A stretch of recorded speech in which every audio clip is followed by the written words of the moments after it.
안녕하십니까. 반갑습니다. 에듀피디에서 면접 강의라는 정원상입니다.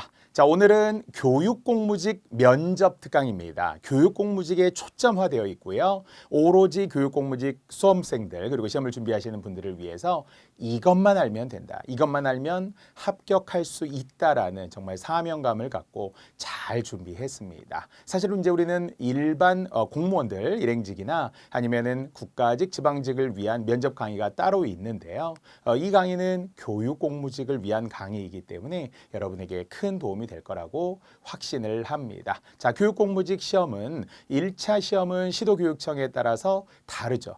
자소서 등 또 서류 평가를 통해서 그래서 2차에 최종적으로 면접으로 합격하는 시험이 있는가 하면 아니면은 소양 평가가 있죠. 직무 능력 검사 등을 포함하여서 소양 평가를 통해서 결국 또 이제 최종 2차 면접으로 최종 합격을 하는 시험이 있습니다. 그러나 결국 공통적인 것은 마지막 관문이 면접이라는 점이죠. 자, 그래서 우리 교육공무직 준비하시는 분들, 물론 직렬은 여러 가지 있습니다. 교무행정사, 영양사, 조리사, 조리실무사, 교육복지사, 특수교육실무사, 간호사, 돌봄전담사, 전문상담사, 시설관리원, 임상심리사 등 교육 행정사도 교육실무사, 교육실무 이렇게 이제 이름이 조금씩 다르기도 한데요. 이렇게 다양한 직렬들을 아우를 수 있는 공통적이고 핵심적이며 그리고 실제 교육공무직의 기출 문제, 면접 문제가 있어요. 그래서 그 양식을 여러분에게만 제공해드리고 공개해 보여드리도록 할 겁니다.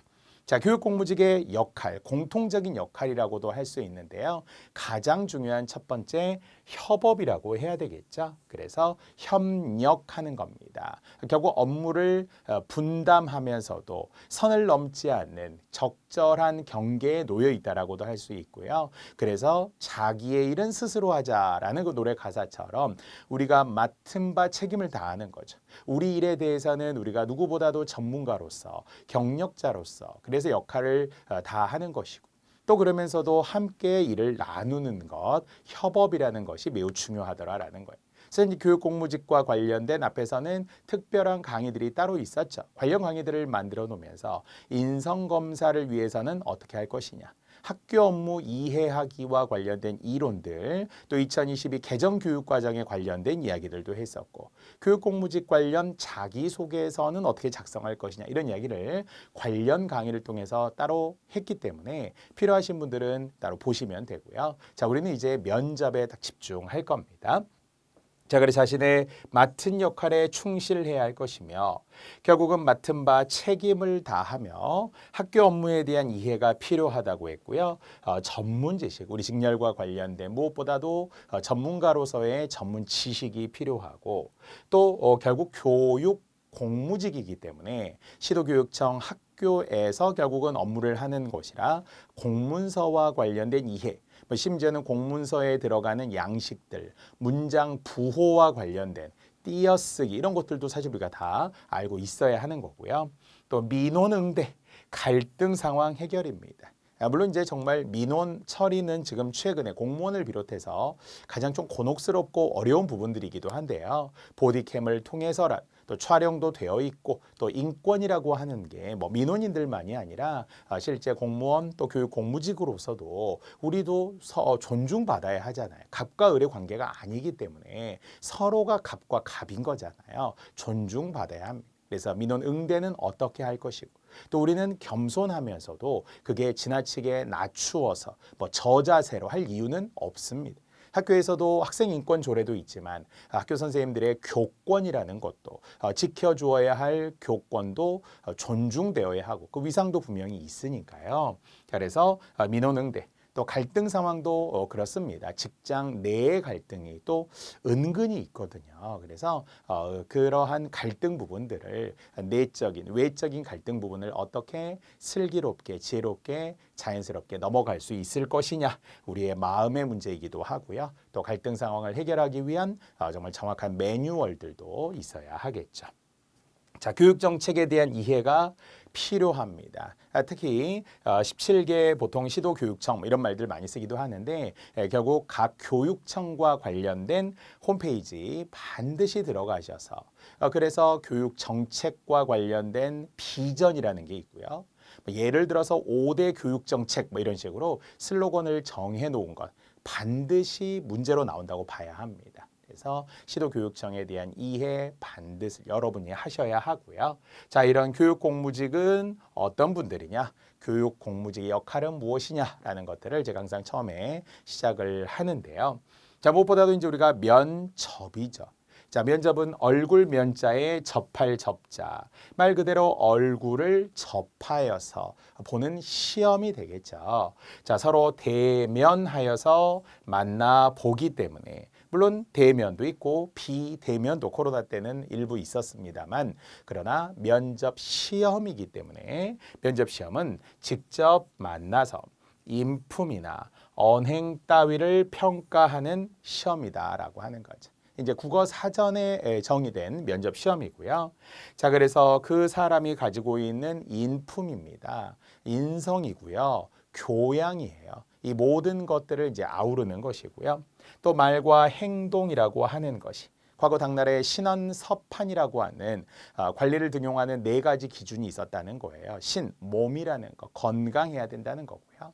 언이겠죠. 역시 그 말을 통해서 우리는 구술면접이 되는 거니까요.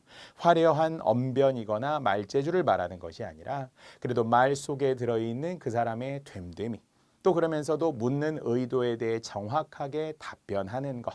그래서 우리는 뭐 빠르게 막 급하게 이렇게 말하는 것보다는 조금 차분하게 천천히 말을 하는 동시에 다른 뇌에서는 또 생각을 해야죠. 내가 어떻게 정리할 것인가. 시작하고 끝을 맺을 것인가. 이 모든 순서들까지도 차분하게 정리가 지금 되어 있어야 하고요. 또는 글이라는 이야기죠. 역시 논술 시험 이런 것도 있듯이 글을 통해서 또 우리가 판단하는 것이고요. 또 그래서 결국 최종적으로는 판단력, 신언서판이라고 하는데요. 그래서 면접 시험은 지금처럼 2가지 인품이라는 것 또는 언행 등을 이제 평가하는 시험이 되겠습니다. 자, 분명한 것은 결국 이제 면접 시험에서 누군가는 합격하고 누군가는 떨어지기 때문에 그래서 우리가 반드시 최종 시험에서 합격을 해야 하는 당위적인 이유가 있는 것이죠. 반드시 합격을 해야 합니다. 내 자신을 위해서, 가족을 위해서, 지인을 위해서 우리는 현재로부터 미래까지 정해지는 그런 일을 하는 거니까 60세까지 정년이 보장되는 시험입니다. 그래서 여러분의 그 소중한 인생들이 결코 낭비되지 않고 또 아깝지 않도록 저도 진실된 마음으로 이렇게 강의를 준비했습니다. 자, 2023년 YTN 기사였는데요. 자, 이것이 이제 결국 지금 공무원 전체 시험의 면접의 변화가 확정이 되었고요. 그래서 우리 공무직 면접에도 결국은 동일한 기준으로 평가가 되는데요. 자, 소통과 공감을 1순위로 해서 공무원 면접 시험이 바뀐다라는 거예요. 현재까지는 공무원 또는 공무직의 5대 평정 요소가 공식적인 채점표입니다. 자, 그러나 2024년부터는 면접의 평정표가 바뀐다는 거예요. 물론 전체적으로 요구하는 건 비슷해요. 하지만 현대사회에서 요구하는 그래서 올바른 인재상, 바람직한 인재상에 맞추어서 결국 변하는데요. 전체적으로는 4가지 항목에 해당이 되는 결국 평가 요소가 있다는 거고요. 지금 공무직을 준비하시는 분들은 이 4대 평정 요소 아주 중요합니다. 가장 중요하다 생각하고 지금부터 차근차근 준비하셔야 되는데 자, 물론 이제 하나씩 묶어보면은 소통과 공감입니다. 요즘 사회에서 또 강조하는 게 공감 능력이라고 하는 거죠. 꼰대가 되어서도 안 되고 라떼라는 말을 남발해서도 안 되고 그래서 소통, 결국은 서로 주고 받아야 되는 거잖아요. 예전에는 일방적인 장유유서라든지 상명하복 등에 의해서 나이 드신 분들의 이야기는 그냥 막 들어줘야 되고 상사의 말이라면 그냥 똑같은 말 그대로 리바이벌, 계속 되풀이 되어도 들어줘야만 하지만 지금은 소통이라는 거죠. 주었으면 받아야 되는 거고 경청 능력이라는 것도 중요하고 말하기, 듣기라는 것이 같이 가야 되는 거죠. 자, 역시 그래서 그랬구나. 그럴 수도 있어. 다 함께 느껴줘야 된다는 거예요. 물론 예전에는 정말 아우 누르듯이 너가 뭘 안다고 그래? 아니면 너는 아직 어려서 잘 모를 거야. 이렇게 했다는 거죠. 하지만 각각의 개인이고요. 각각의 주체적인 어떤 하나의 인격체이므로 우리는 공감해줘야 된다는 거죠. 나이와 상관없이, 경험과 상관없이 그래, 그럴 수도 있어. 맞아 생각해 보니까 그때는 그랬어. 이렇게 공감해줘야 하겠죠. 자, 두 번째 헌신과 열정입니다. 교육 공무직에 또 꼭 필요하다라고 할 수 있겠죠. 결국은 교육이라고 하는 것은 백년지 대계이면서 장기적으로 우리가 가야 하면서 또 어떤 한 번의 영향력이 굉장히 큰 거거든요. 그래서 학창 시절에 좋은 선생님의 기억이 또 평생 가는 분들도 있고 반대로 말하면 또 나쁜 선생님, 학교 현장에서 만났던 어떤 안 좋았던 기억들이 또 그런 사람들이 또 평생 악 영향을 미치기도 해요. 자, 그렇기 때문에 결국 우리는 헌신하겠다는 마음. 물론 내 한 몸을 바치는 거죠. 드리는 거죠. 뭐 교회에서 돈을 내면 헌금이라고 할 거 아니에요. 다시 내 한 몸을 바치겠다. 헌신하겠다. 물론 공무원들 중에서는 경찰직, 소방직, 사회복지직, 우리도 사실은 뭐 교육복지직도 있습니다만 또는 특수교사 이렇게 돌봄에 대한 그런 헌신하시는 분들도 있잖아요. 그래서 결국 헌신하겠다는 마음들이 공무원에 그리고 공무직에 모두 적용되는 평가 항목이 됩니다. 자, 그리고 열정이라는 거죠. 우리가 항상 뭐 열정이 식는다는 것, 그것은 젊음이 아니다 이렇게들 이야기하고요. 뭐 열정은 한순간에 어떤 호기심이거나 잠깐 뭔가를 했다고 열정이라고 하지 않죠. 저도 좋아하는 제가 만든 말이지만 열정보다 더 중요한 것이 뭐냐. 열정보다 더 중요한 것은 변함없는 열정이다. 한결같은 열정이다. 그러니까 어제의 열정은 열정이 아니고요. 오늘의 열정. 그리고 내일은 또 내일의 열정이 필요해서 한결같아야 되네. 1년 동안 내내 열정적이야. 10년 동안도 열정적이어야 되고. 언제나 젊음이어야 하고요. 그래서 이런 열정, 변함없는 열정이라는 것이 뭔가 하고자 하는 마음이 있었다면 그대로 밀고 나가는 거죠. 정말 뒤돌아보지 않고 흔들리지 않은 채. 그래서 우리도 평소에 텐션이 조금 높아야 된다는 거죠. 막 올렸다가 막 뚝 떨어졌다가 어떨 때는 막 침체되고 우울해 있거나 이렇게보다는 이게 텐션이 약간 안녕하십니까 보다도 안녕하십니까 이렇게 할 수 있도록 우리가 조금 더 반갑게 밝은 에너지를 가지고 하고자 있는 일에 대해서 목표에 대해서 화살처럼 달려가야 한다라고 하고요. 자, 마지막 창의와 혁신입니다. 자, 그 이제 미래에 관한 이야기라고 봐야 되겠죠. 현재 관행이라는 이름의 악습이나 구습 등이 있어요. 뭔지 모르는데 옛날부터 해온 거예요. 아무도 몰라요. 왜 그렇게 해야 하는지. 사실 가장 보수적인 뭐 예를 들어 어떤 군대 이런 곳의 관행들이 엄청 많고요. 교육 현장도 마찬가지죠. 그래서 원래 교육 현장이라고 하는 게 일반적으로 이런 이야기를 하거든요. 19세기의 어떤 현장에서 20세기의 선생님과 21세기의 아이들이 만나는 곳이다. 이렇게 말해요. 그러니까 건물이나 아니면 예전의 시스템 이런 게 굉장히 좀 노후화되어 있어요. 좀 구조적으로 잘 바뀌지 않은 측면이 있습니다. 저도 개인적으로 이제 부모님이 다 선생님이셨거든요. 그래서 그런 예로부터 선생님들이 해왔던 일들 이렇게 부모님하고 이야기하다 보면 큰 차이가 없어요. 비슷해요. 업무는 뭐 더 늘어나죠. 사실은 더 늘어나고 잡일이 사실은 많고요. 자, 그래서 어쨌든 19세기의 어떤 현장이죠. 20세기의 선생님들이에요. 그래서 벌써 학생들하고 그 눈높이가 잘 안 맞아서 갈등이 생기기도. 특히 스마트폰 세대들이다 보니까 웬만하면 뭐 사진으로도 찍고 동영상 촬영하고 신고한다고 그러고 학생 인권 조례 이런 걸 좀 악용하기도 하고 이런 사례들도 있어요. 그래서 특히 내려갈수록 초등학교 뭐 특히 심지어는 뭐 유치원 더 영유아 있는 그런 보육원 이런 데서 그런 갈등들이 종종 생기죠. 부모님들과 또 부모님들은 소중하니까 아이들이 어리다 보니까 더 소중해서 애지중지해서 과잉 관심을 좀 갖는 경우들도 있고요. 그래서 이런 교육 현장에 어려움이 분명히 있습니다. 하지만 그럼에도 불구하고 창의적인 일 그리고 이제 기존의 것과 달라지는 혁신적인 인사혁신처, 인혁처라고 하듯이 바로 모든 일들이 이제 새롭게 달라지는 피의 색깔까지 바꾸어라. 푸른색으로 색깔까지 바꾸라고 했던 뭐 삼성의 이야기처럼 마찬가지로 우리도 결국은 좀 더 열정적인 피, 젊음의 피, 새로운 피 이런 게 우리에게 또 있어야 되겠죠. 자, 그래서 이 네 가지입니다. 하지만 세부적으로 나누면은 8가지가 되는 거죠. 그래서 창의와 혁신, 그리고 마지막이 윤리와 책임이었군요. 자, 이렇게 소통과 공감, 헌신과 열정, 창의와 혁신, 마지막 윤리와 책임. 그래서 여러분도 이 단어들, 이 구절들을 계속 되풀이해 줘야 돼요. 면접 때 이 표현을 써야 돼요.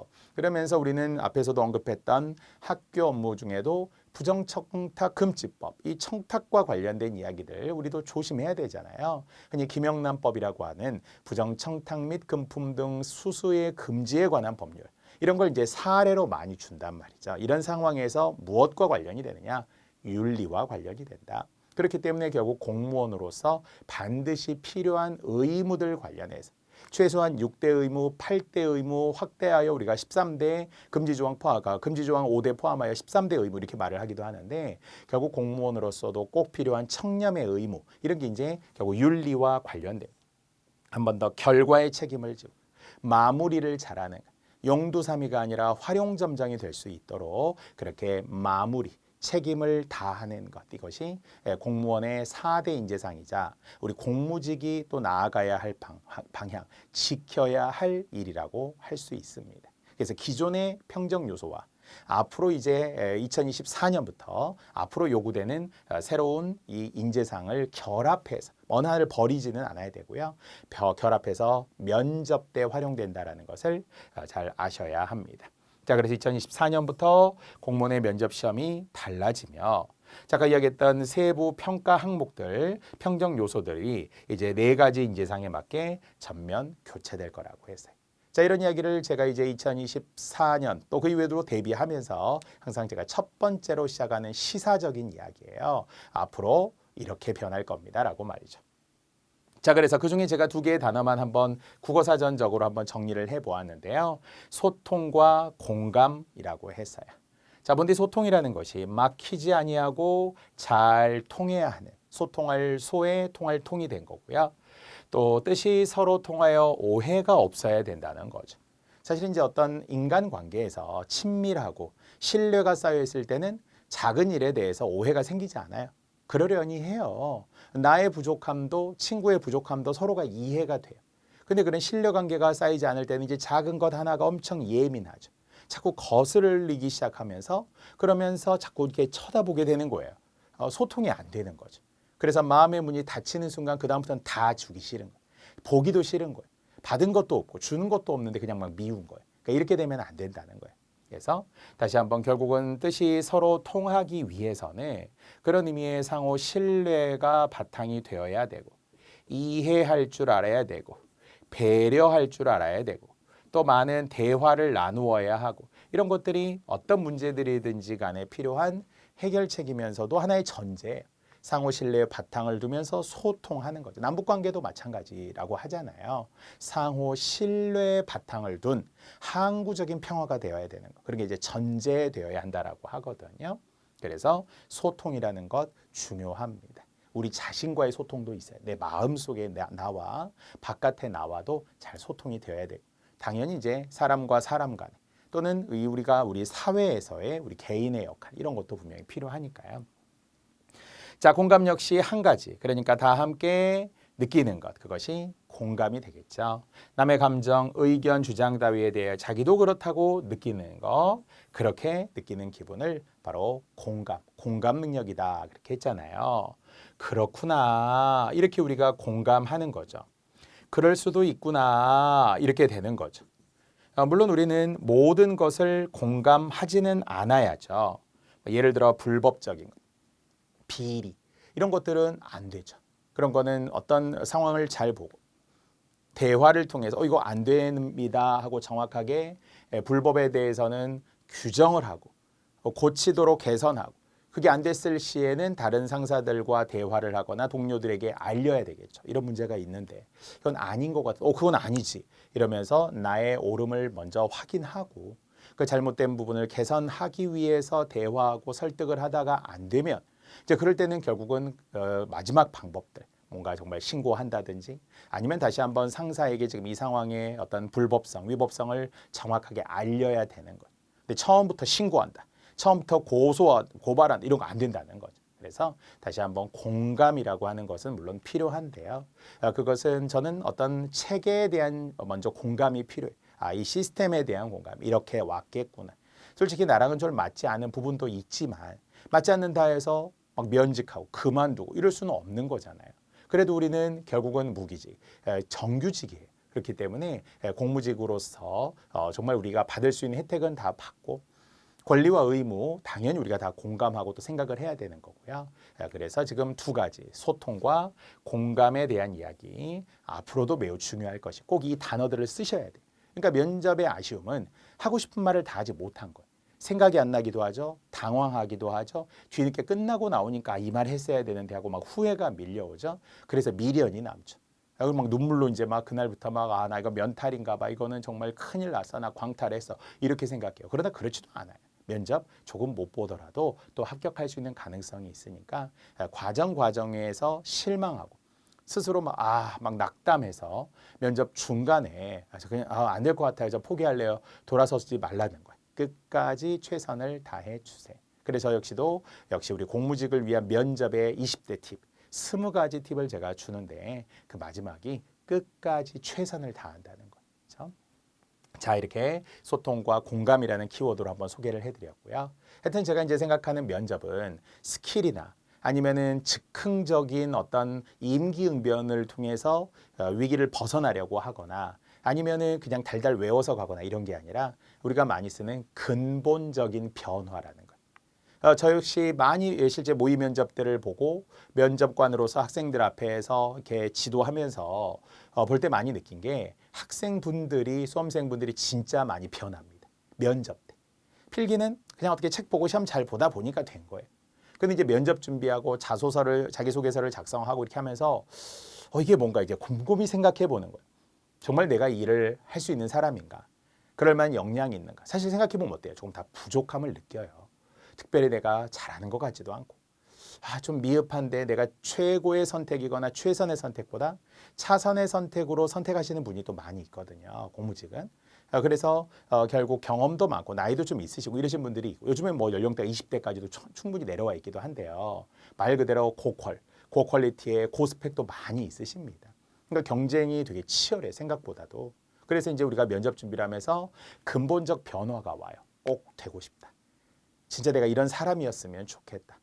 이렇게 해야겠다. 이렇게 느끼는 거예요. 그래서 그 면접은 단순히 알기 위해서 하는 것이 아니다. 물론 지식도 있어요. 직렬에 대해서 정말 지식은 어떤 질문에 대해서 직렬과 관련된 질문이 나왔을 때는 전문 능력을 묻는 거니까 반드시 답변을 해야 되고요. 이제 공통 질문들도 있겠죠. 자, 이런 모든 것들을 합쳐서 변화를 이끌어내야 돼. 스스로에 대한 변화.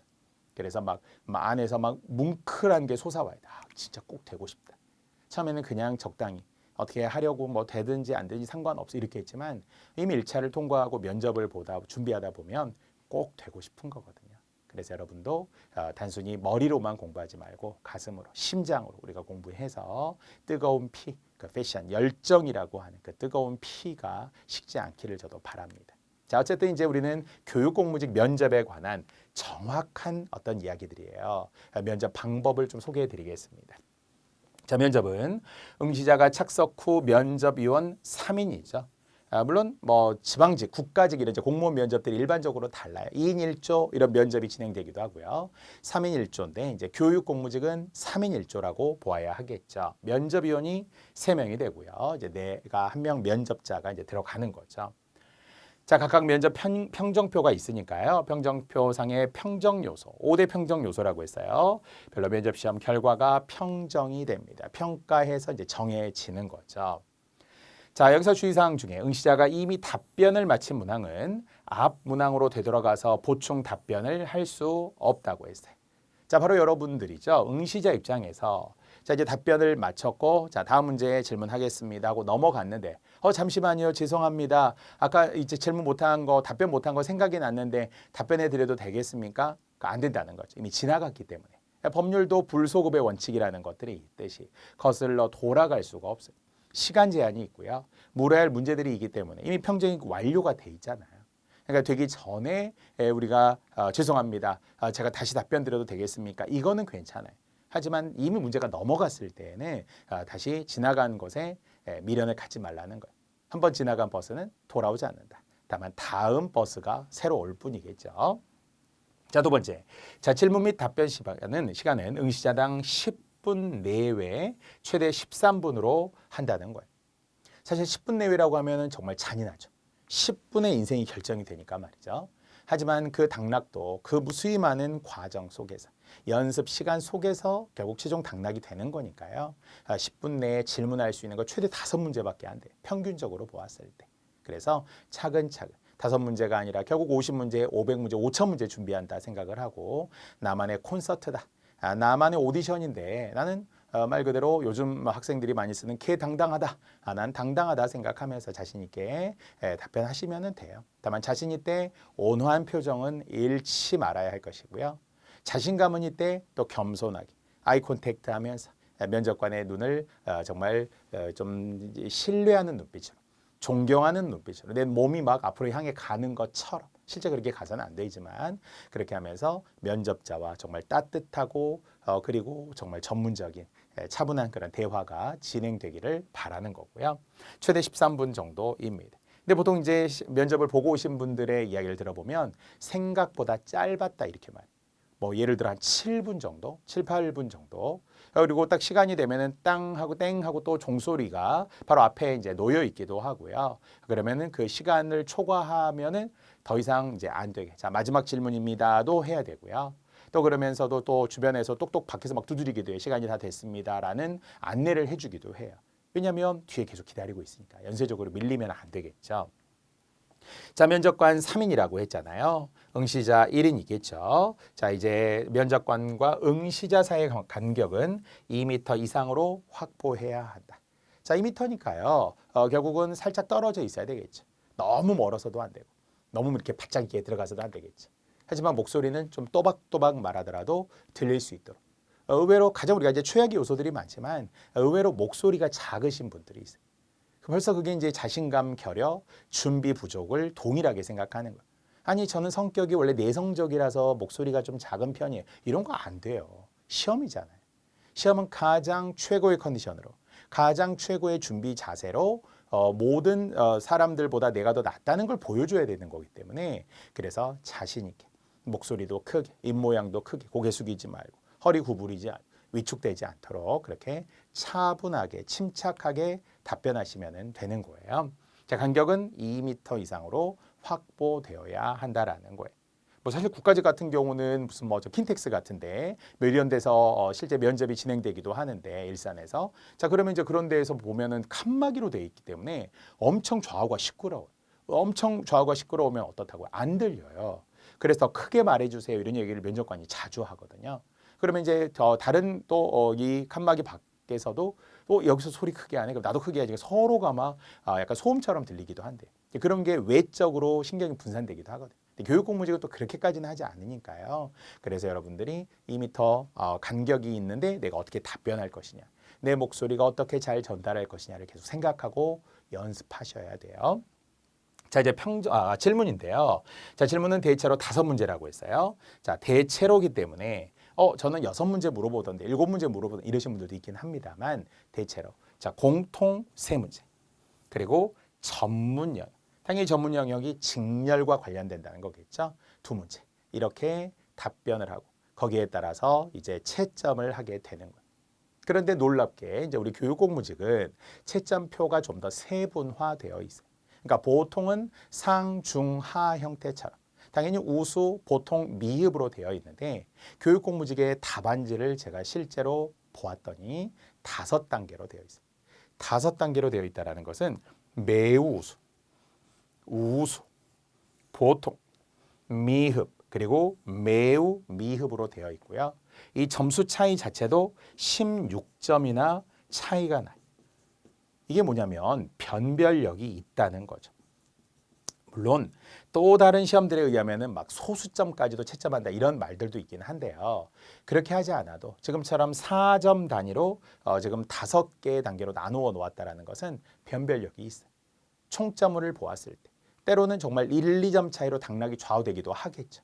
그래서 아니 내가 왜 미흡이야 이해가 안 돼 이럴 때도 있어요. 혹시 이거 뽑기 운이냐?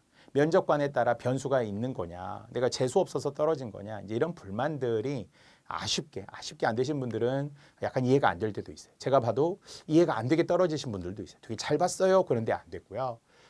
못 봤어요. 떨어질 것 같아요. 저 기대 안 해요. 근데 되시는 분들도 있거든요. 그러니까 어쨌든 평정표가 어떻게 이루어졌는지는 우리가 분명히 알고 있어야 됩니다. 자, 그래서 매우 우수면 20점, 우수면은 16점, 보통이면은 12점. 자, 그리고 이제 위험한 미흡, 매우 미흡 이렇게 들어가면 8점이나 4점으로 내려가게 되는 거죠. 자, 본데 이제 이 좌석 배치도를 기준으로 본다면 3대1 면접으로 보았을 때 지금처럼 좌우 중간에 세 분의 면접관이 존재하는 거고요.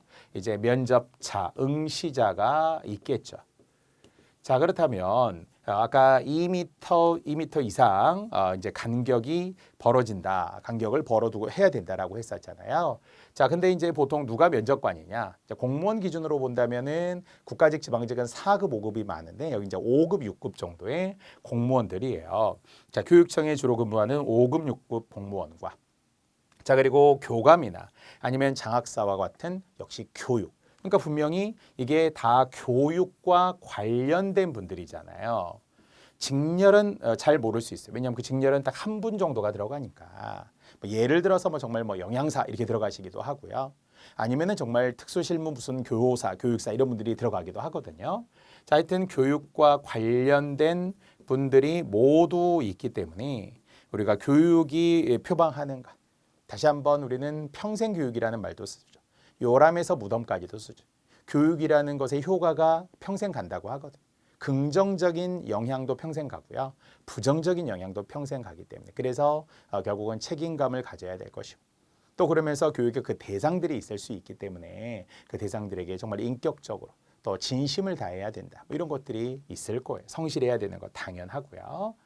자, 그래서 이렇게 일반적으로 세 분이 들어갑니다. 3일 1조가 되는 거라서 변수를 최소화한다고 생각하셔야 돼요. 괜히 막 변수가 있을까 봐 걱정하고 할 필요가 없어요. 매뉴얼 있고 정답표, 채점표가 이미 다 정해져 있기 때문입니다.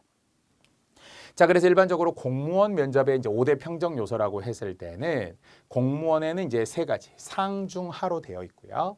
공무원으로서의 정신 자세로부터 시작합니다. 자, 그런데 공무직은 어떻습니까? 똑같아요. 5대 평정 요소는 똑같은데 공무직으로서 요거 하나 이제 바뀐 거고요.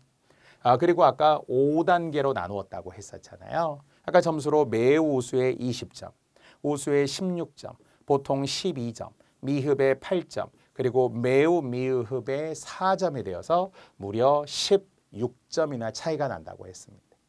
자, 우리가 할 수 있다면은 가장 최선은 정말 다 매우 우수를 받는 거죠. 사실 가장 좋은 것은 매우 우수를 받는 거고. 이 5대 평정 요소와 관련된 것은 다른 일반 공무원 면접과 동일하기 때문에 제가 이제 중복되지 않도록 최소한으로 설명하되 공무직의 이야기로 한 번만 다시 언급해 드릴게요. 자, 첫 번째 공무직으로서 정신 자세입니다.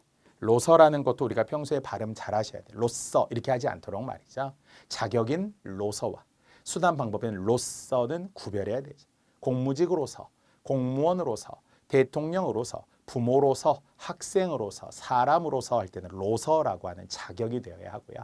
칼로서, 연필로서 이런 거는 전부 다 가지고 수단 방법에 이제 로서의 조사 차이가 있습니다. 자, 그래서 여러분은 있어요, 없어요? 있겠죠. 근데 사실 거의 다 있겠죠. 결국 필기 준비하고 면접 준비하고 아니면 수행평가 그 이외의 다양한 자소서 이런 준비를 하면서 우리는 공무직에 대한 관심과 그리고 정신 자세가 분명 무장이 되어 있으리라고 생각해요. 이건 변별력이 별로 없어요. 왜 거의 다 비슷해. 모르겠는데 그냥 써봤어요. 이런 분이 있겠습니까? 그래서 거의 우수, 매우 우수 쪽에 가겠죠. 웬만하면. 자, 전문 지식에는 이제 달라지겠죠. 왜냐하면 아까처럼 공통 질문, 세 질문을 대체로 이제 소양과 관련되기 때문에 비슷비슷한 답이 나올 수 있어요. 지원 동기 할 수 있어요. 자기소개 1분 해보세요 할 수도 있어요. 장단점 또 물어볼 수도 있어요. 자, 그런데 이제 전문 지식은 차이가 있겠죠. 가장 최악은 잘 모르겠습니다. 죄송합니다. 그건 제가 잘 모르겠는데요. 처음 들었습니다. 더 다음에는 준비해서 잘하도록 하겠습니다. 이런 얘기해봤자 모른다는 거잖아요.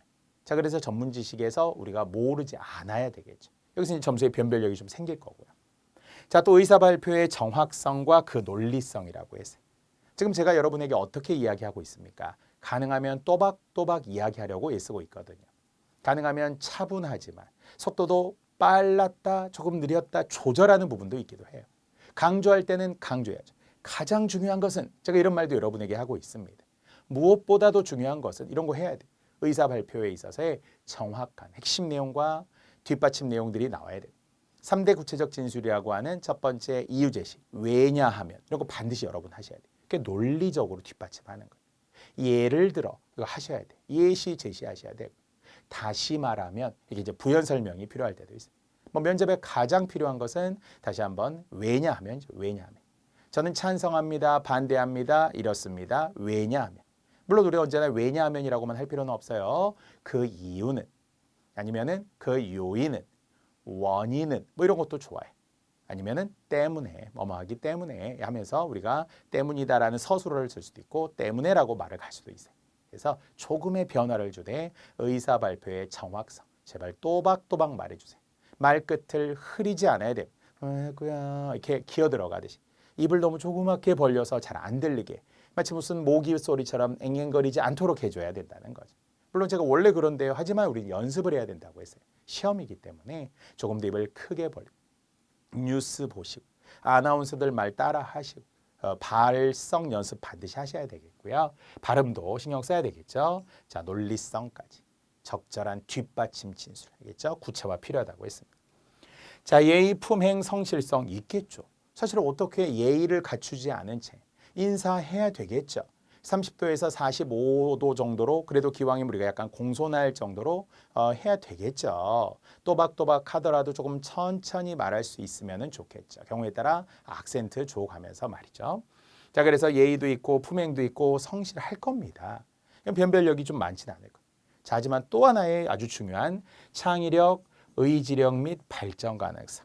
자, 제가 제일 좋아하는 거는 발전 가능성이지만 아까 우리 창의적이다라는 것이 새로운 4대 평정 요소에 분명히 있었잖아요. 창의와 혁신이라는 게 있었어요. 그래서 뭔가 기존과 다른 답, 너무 교과서적이고 형식적인 답보다는 좀 새로운 답. 저는 다른 방면으로 생각해 보았습니다라든지 아니면은 이럴 수도 있습니다라든지 물론 무조건 막 기존과 달리 기존의 거는 나쁘고 이렇게 하면 안 돼요. 왜냐하면 면접관들이 다 그 분야와 관련이 있는 분들이기 때문에 긍정은 하면서 하지만 거기에서 조금의 개선이 필요하고 또 이런 방법들이 있다. 그래서 우리가 참신하다라는 거는 진짜 여러 가지를 포함하는 단어거든요.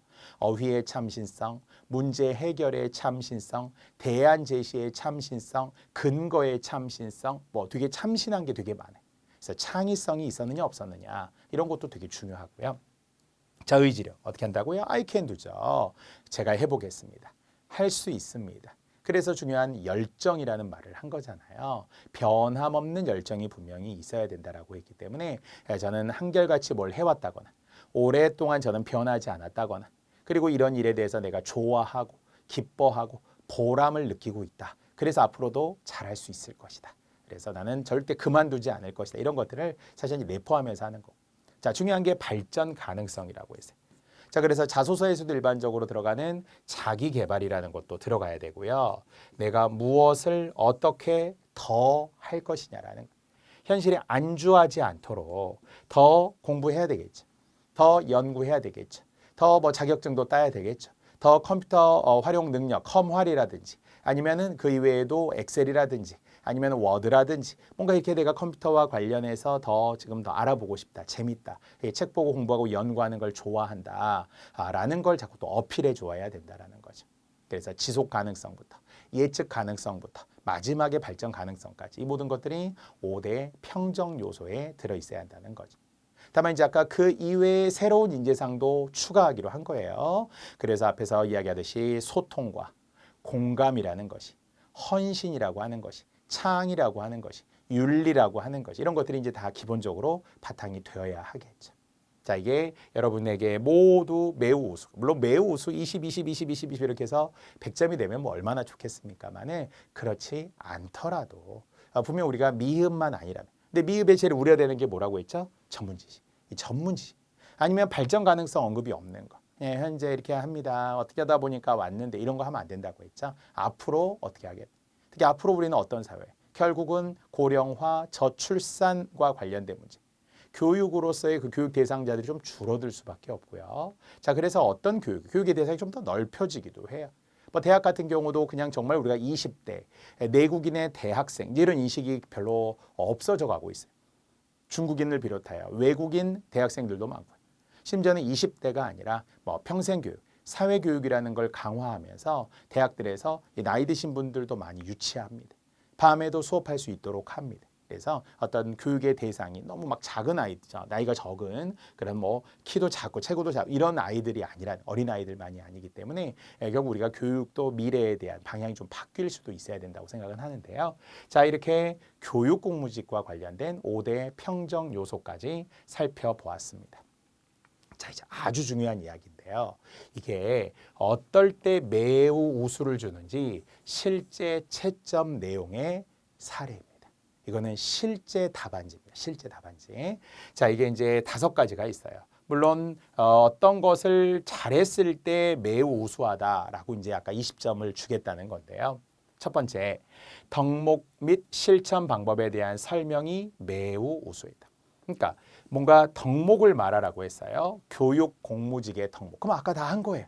아까 우리가 다 했던 것 중에 그래서 대화도 해야 돼요. 소통도 해야 돼요. 공감도 해야 돼요. 헌신도 해야 돼요. 열정도 있어요. 창의도 있어요. 윤리도 있다고 했잖아요. 자, 이런 것들이 다 우리에게 필요한 덕목이에요. 그런 게 갖추어지는지를 채점에서 채점관들이 이제 살펴보는 거고요. 우리는 어떻게 해야 돼요? 말을 해야 된다는 거예요. 정확한 말을 해야 돼요. 오피셜. R을 원하면 R라고 말하고 어를 원하면 어를 말하고 O를 말하면 O를 말해야 되는 거죠. O를 원하면 그렇듯이 덕목에 대한 설명이 매우 우선. 아니면 이거 되게 중요하다는 거죠. 그러니까 결국은 어떻게 할 것이냐라는 거예요. 어떻게 할 것이냐. 그러니까 무엇이라는 것도 필요한데 그 무엇을 이제 어떻게 해야 될 것이냐. 근데 우리가 자꾸 그 2단계까지 가지 못하고 그냥 이것입니다. 이렇게 끝내는 분들이 많아요. 단답형으로. 잘 모르는데요. 잘 모르겠는데 이렇게 처음부터 위축되게 말하시는 분들이 있어요. 제가 막 뒤통수 그건 잘 경험해보지 않아서 거기까지 생각을 안 해봤는데 이렇게 할 필요가 없다는 거예요. 그래도 일단 하는 데까지 해보는 거예요. 그래서 뭐라고 생각합니다. 제 생각에는 이것이라고 봅니다. 이렇게 할 수 있고요. 자, 그렇기 위해서는 어떻게 할 거냐는 거죠. 실천 방안이 구체적이어야 한다. 원하는 것은 문제점이 아니에요. 그 다음 이야기. 원인은 뭐고 대안은 뭐가 있느냐. 해결 방안은 뭐고 앞으로 어떻게 해야 될 것이냐. 실천 방안도 일단은 그게 2가지겠죠. 개인적인 측면도 있어요. 아니면은 사회적인 측면도 있어요. 그래서 일반적으로 실천 방안 중에 개인적이라는 것이 약간 자발적인 거거든요. 의식적인 거예요. 자발적이고 의식적인 실천 방안이 있어야 할 것이고. 아니면 사회적이라는 것이 우리는 항상 법적, 제도적 또는 약간 강제적 뭐 이런 것들이죠. 그래서 방법 그러면 여러분 마음속에는 2가지. 물론 방법을 막 3가지, 4가지, 5가지, 6가지 이렇게 할 때도 있어요. 근데 일단 큰 틀은 2가지로 잡아놓는 거예요. 그래야만 나누기가 좋아요. 대내적도 대외적도 미시적도 거시적이라는 것도. 다시 한번 우리는 정말 우리가 해결 방안은 여러 가지가 있지만 해결 방안의 체계를 잡아야 돼요. 그래야 면접관들이 좋아하십니다. 아, 나름 체계가 있구나. 다양한 방향으로 대답을 하고 있구나. 근데 다양한 방향이 아니라 그 한 가지만 가지고 막 올인하고 막 한 가지 하다가 시간 없어가지고 2가지 못하고 이러면 안 된다는 거예요. 그래서 크게 2가지가 있습니다가 나왔으면 좋겠네요. 자, 2번째. 상황 대처에 대한 방법. 계속 뭔가 방법을 잘 했느냐는 거예요. 똑같죠. 어떻게 대처할 것인가. 2가지. 알겠죠? 무조건 2가지 하는 건 아니에요. 무조건 개인과 사회만은 아니에요. 자, 교육도 그렇습니다. 원래 우리가 이제 교육이라고 하는 게 삼위일체라는 표현을 쓰거든요. 자, 그러니까 당연히 개인도 있어야 되겠죠. 가정도 있어야 되겠죠. 사회도 있어야 되겠죠. 그래서 개인과 또는 가정과 사회에서 그래서 아까도 이야기했던 것처럼 19세기 교육 현장이 아니면 20세기 선생님들이 21세기 학생들이 이럴 수도 있잖아요. 그래서 과거에는 지덕체라는 표현을 많이 써서 삼위일체라는 말을 쓰기도 했지만 이런 트라이앵글, 삼각형으로 되어 있는 이 3가지의 관계. 개인은 어떻게 해야 될 것이고 또 가정에서는 어떻게 해야 될 것이고 사회에서는 또 어떤 제도. 아까 사회 나오면 제도예요. 어떤 시스템이죠. 잘 갖춰야 되고. 자, 이런 것들을 결국 체계적으로 나누되 상황을 주고 그 상황 대처에 대해서 어떻게 할 것이냐라는 특히 갈등 상황 이런 거 많잖아요. 그럼 우선 내가 할 수 있는 일을 먼저 해야 된다고 했어요. 선제적으로, 적극적으로. 아니면 이제 그런 문제가 발생하기 전에 예비적인 대책이 있고요. 아니면은 사후적인 대책이 있죠. 유비무환이라는 게 있고요. 상황이 벌어진 다음에 그 다음 어떻게 갈등을 최소화하고 그래도 뭔가 대화를 통해서 협의를 통해서 조금씩 양보하고 절충안을 도출하고 이런 것들이 또 하나의 대처 방안이 될 수도 있거든요. 자, 방법. 그런 제시 방법들이 매우 우수하냐라는 것이고요. 자, 제시한 사례가 매우 구체적이고 타당하냐라는 것. 자, 이것도 잘 들으셔야 돼요. 우리는 사례를 일단 말해야 된다는 거예요. 물론 문제 있을 수 있어요. 사례를 들고, 알겠죠? 그럼 사례를 들어야 되겠죠. 바로 여러분이 하셨던 그 일들에 대한 경험과 경력에 대한 사례일 수도 있어요. 제가 이런 하면서 어떤 겪었던 사례가 있는데 뭐 그런 문제가 있었어요. 하지만 그 문제를 어떻게 했더니 해결이 되었고 그 해결이 된 걸 매뉴얼로 만드는 게 되게 좋아요. 그래서 결국은 그때그때 즉흥적이거나 임시방편적으로 해결하는 것이 아니라 그 상황에 놓여 있을 때 정확한 대응 방법들을 만들어 놓는 거죠. 누구라도 할 것 없이. 음식점들이 그런 거잖아요. 음식점도 한 손님이 온다고 그냥 상황에 맞춰서 한 숟갈 떠주고 또 넣어주고 퍼주고 이런 거보다도 어떤 틀을 딱 만들어 놓는 거죠. 1인 정도. 한 사람이 왔을 때, 두 사람이 왔을 때는 어느 정도, 몇 숟갈이 되어야 되고 몇 스푼이 되어야 돼 이런 것들이 좀 정해지면은 편하겠죠. 빠르게 또 할 수 있겠죠. 자, 이렇게 매뉴얼을 만들어 놓는 것이 되게 좋아요. 시스템을 만든다, 매뉴얼을 만든다, 체계를 갖춘다, 데이터베이스, DB를 결국은 우리가 구축해 놓는 것이 장기적이겠죠. 그래야만 합니다. 자, 네 번째 비전을 알맞게 설명하고. 자, 아까도 얘기했지만 시도교육청에 결국 각 비전이 다르죠. 목표가 있다라는 거예요. 어떠한 것을 슬로건으로 내세우는 것이 있어요. 자, 비전을 알맞게 설명하고 5대 정책을 모두 말해. 이게 뭘 것 같아요? 문제가 지금 두 가지를 원한 거예요. A에 대해서 말하고 B에 대해서도 말하시오. 자, 가장 제가 모의 면접을 진행하면서 아쉬웠던 부분, 잘 못하시는 분들이 뭐냐면 두 가지를 물었는데 자꾸 한 가지만 대답을 해. 5대 비전을 그러니까 비전을 설명하고 5대 정책을 말하시오. 이렇게 했던 거예요. 지금 문제 중에. 그런데 뭔가 하나에만 꽂힌 거죠. 비전만 꽂혀가지고 비전만 막 외운 대로 이야기하는 거. 아니면 5대 정책인데 한 세 가지밖에 말을 못해. 그건 안 되는 거예요.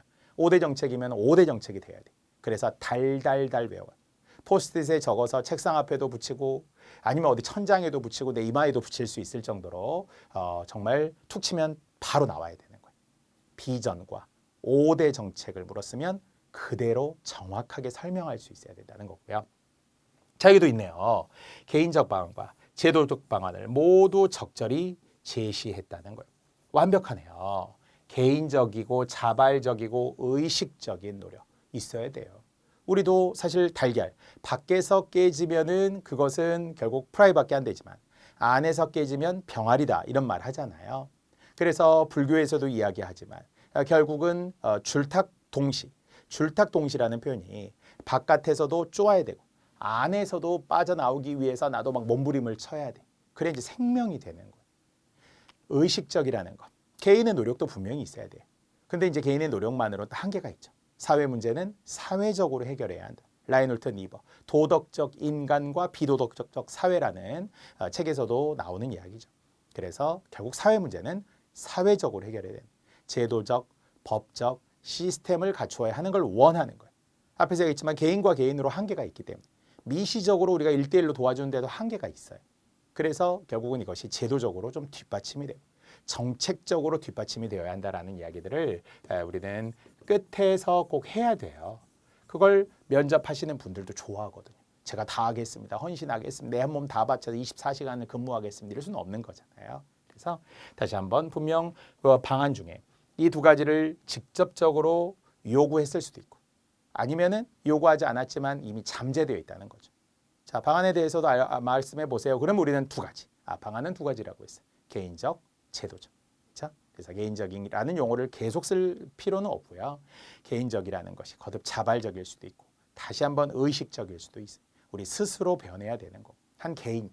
반면에 다시 한번 사회적, 제도적, 법적, 정책적 이런 말들이 쭉 계속 호환이 되면서 똑같은 말이니까 그때그때 새롭게 써줘야 돼. 그러면은 분명히 창의성에서 의지력에서 발전 가능성에서, 전문 지식에서, 의사 발표의 정확성과 논리성에서, 그리고 우리 역시 교육 공무직으로서의 정신 자세까지 이 모든 것에 매우 우수, 높은 점수를 받을 수 있지 않을까 기대합니다. 자, 이것이 말 그대로 공식적인 채점표이기 때문에 여러분에게만 보여드리는 따끈따끈한 아주 중요한 정보임을 제가 이번 1강의를 통해서 면접의 첫 번째 강의를 통해서 안내해 드렸고요. 자, 이제 다음 시간에는 교육공무직의 20대 팁이에요. 이제 면접과 관련해서 또 이 20가지를 제가 하나 또 잘 설명해 드리고 또 실제 교육공무직에 나왔던 면접 문제와 또 답까지 채점표에 있는 정답까지도 이어서 제가 소개해 드리도록 하겠습니다. 자, 이번 시간은 면접의 1강이었는데요. 중요했던 것 바로 2024년부터 변하는 교육공무직의 결국 4대 인재상 이게 이제 공무원의 4대 인재상으로부터 변화가 된 거고 5대 평정 요소는 그대로 역시 활용이 될 거예요. 직간접적으로 활용이 되되 어떻게 해야 매우 우수를 받을 수 있을지에 대해서 좀 자세히 설명해 드렸습니다. 그래서 개인적 사회적인 방안들이 구체적이어야 되는 것이 그러면서도 정말 명확하게 요구사항대로 잘 반영해서 답변할 수 있다. 후회와 아쉬움을 남기지 않도록 해야 되겠죠. 자, 이렇게 우리는 교육공무직 면접 1강은 마무리하고요. 또 2강으로 들어가겠습니다.